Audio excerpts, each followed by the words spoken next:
اللہ تعالیٰ نے نبیوں کے ساتھ کلام کیا۔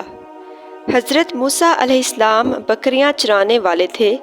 ظاہری طور پر دیکھیں تو وطن چھوڑ کر بھاگے ہوئے، جان بچا کر بھاگے ہوئے اور بظاہر صرف چرواہے تھے، مگر اندر دیکھو تو اللہ تعالیٰ نے انہیں ہم کلامی کا شرف بخشا۔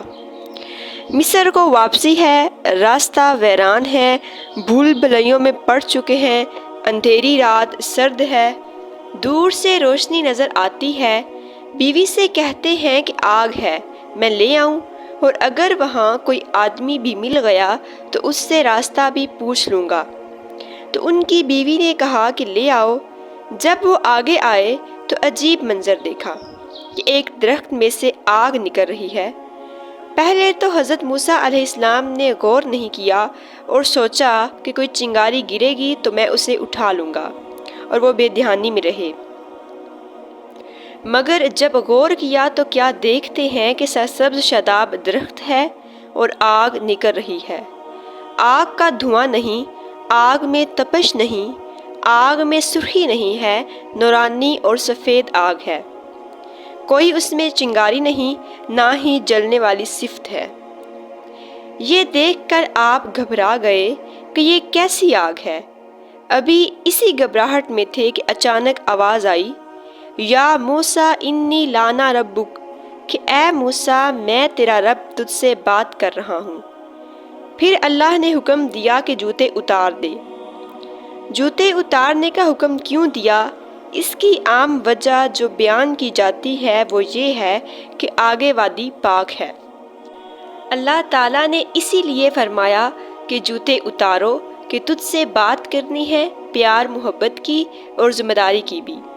میں نے آپ کو چن لیا ہے اور میں آپ کو ایک کام سونپنے لگا ہوں جو تیری قوم بھول چکی ہے کہ دنیا میں کیوں آئے ہیں۔ تو جا کے یہ کام کر۔ کہا کیا کام کروں؟ فرمایا کہ ان سے کہہ کہ اللہ کی مان لیں۔ جاؤ ان سے کہو کہ میں اللہ کا رسول ہوں اور میں تمہارے پاس اللہ کا پیغام لایا ہوں۔ جب اللہ تعالیٰ نے حضرت موسیٰ علیہ السلام سے کلام کیا تو پھر اپنی نشانی دینا چاہی۔ کہا کہ اپنا ہاتھ نکالو۔ جب آپ نے نکالا تو دیکھا کہ سورج کی طرح روشن اور چمکیلا ہے۔ پھر فرمایا کہ لاٹھی کو زمین پر ڈالو۔ حضرت موسیٰ علیہ السلام نے جب لاٹھی زمین پر ڈالی تو وہ اژدہا بن گئی۔ موسیٰ علیہ السلام ڈر کر بھاگے، اس طرح بھاگے کہ پیچھے مڑ کر نہیں دیکھا۔ اللہ تعالیٰ نے فرمایا کہ واپس آؤ، ڈرو نہیں۔ آپ نہیں آئے۔ دوسری بار اللہ نے فرمایا کہ اسے پکڑو تو صحیح، مگر آپ نے نہیں پکڑا۔ تیسری بار اللہ نے کہا کہ میں ضمانت دیتا ہوں کہ یہ کچھ نہیں کہے گا، تم پکڑو۔ تو حضرت موسیٰ علیہ السلام کھڑے ہو گئے اور اس کو پکڑنے کے لیے ہاتھ اپنی آستین میں چھپا لیا۔ اللہ تعالیٰ نے فرمایا کہ کیا تمہیں تمہارا آستین بچا لے گا؟ کہنے لگے کہ یا اللہ مجھے ڈر لگتا ہے۔ تو اللہ نے فرمایا کہ تم پکڑو، وہ کچھ نہیں کہے گا۔ آپ نے ابھی اسے ہاتھ لگایا ہی تھا کہ وہ لاٹھی بن گیا۔ کہا کہ اب تیرا کام بکریاں چرانا نہیں، بلکہ اب تیرا کام میرا پیغام پہنچانا ہے، بھٹکی انسانیت کو راہ دکھانا ہے۔